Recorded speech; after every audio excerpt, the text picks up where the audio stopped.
Kolam terpal ukuran 6,4 meter ini akhirnya sudah masuk masa panen. Di video ini saya tidak banyak teori. Saya cuma ingin memperlihatkan kondisi kolam yang sebenarnya. Sambil bersih-bersih kolam dan melihat hasil budidaya ikan nila dari awal sampai menjelang panen. Banyak sekali teman-teman, terutama yang masih pemula, bertanya, budidaya ikan nila di kolam terpal itu sebenarnya untung atau rugi? Pertanyaan itu wajar banget, karena sebelum mulai usaha, semua orang pasti ingin tahu hasil akhirnya. Makanya video ini saya buat sederhana dan apa adanya. Tidak dilebih-lebihkan, tidak janji untung besar, tapi hasil nyata dari satu kolam terpal ukuran 6,4 meter.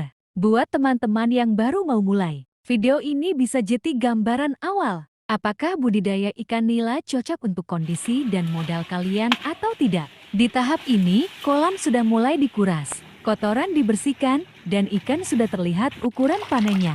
Dari visual saja, teman-teman sudah bisa menilai ikan sehat atau tidak, padat atau tidak, dan layak panen atau belum.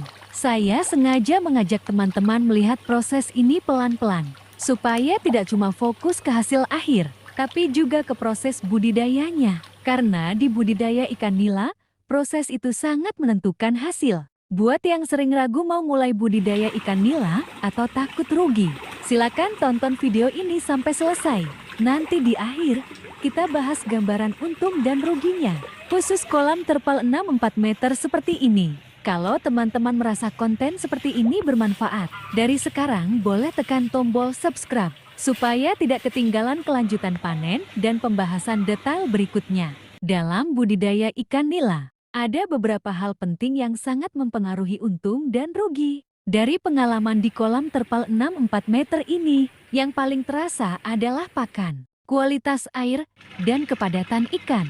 Banyak pemula yang semangat di awal, tapi kurang sabar di tengah jalan. Padahal, ikan nila itu sebenarnya kuat dan mudah dirawat, asal kita konsisten. Mulai dari pemberian pakan yang tidak berlebihan, menjaga air tetap layak, dan tidak terlalu sering mengganggu ikan. Di kolam ini, ikan dipelihara sampai ukuran yang layak panen. Sekarang saat air dikuras dan kolam dibersihkan, kita bisa melihat langsung hasilnya. Dari sini, teman-teman bisa memperkirakan sendiri apakah ukuran ikan sudah sesuai, apakah pertumbuhannya merata, dan apakah jumlahnya masih cukup banyak. Video seperti ini sengaja saya buat jujur dan sederhana, supaya pemula tidak salah paham. Budidaya ikan nila itu bukan sulap. Ada masa ikan cepat besar, ada juga masa pertumbuhan lambat. Kalau salah hitung pakan atau salah perawatan air, keuntungan bisa berkurang.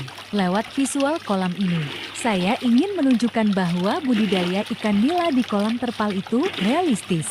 Bisa untung, tapi tetap ada hitungannya. Dan bisa juga rugi kalau tidak sabar atau tidak mau belajar dari proses. Buat teman-teman yang sedang belajar atau berencana membuat kolam terpal sendiri, silakan perhatikan detail kecil di video ini. Mulai dari kondisi air, dasar kolam, sampai ukuran ikan saat mau panen. Kalau teman-teman punya pengalaman sendiri atau pernah budidaya ikan nila di kolam terpal, jangan ragu tulis di kolom komentar. Siapa tahu pengalaman kalian bisa membantu pemula lain yang sedang belajar. Sekarang kita sudah melihat kondisi kolam terpal ukuran 6,4 meter ini menjelang panen. Dari sini, pertanyaan utamanya kembali lagi. Budidaya ikan nila ini untung atau rugi? Jawabannya tergantung bagaimana kita mengelola kolam. Dari satu kolam seperti ini, pemula bisa belajar banyak hal. Mulai dari cara merawat ikan, mengatur pakan, sampai menilai apakah usaha ini layak diteruskan atau tidak. Video ini belum masuk ke perhitungan angka yang terlalu detail, tapi setidaknya bisa memberi gambaran nyata tentang hasil budidaya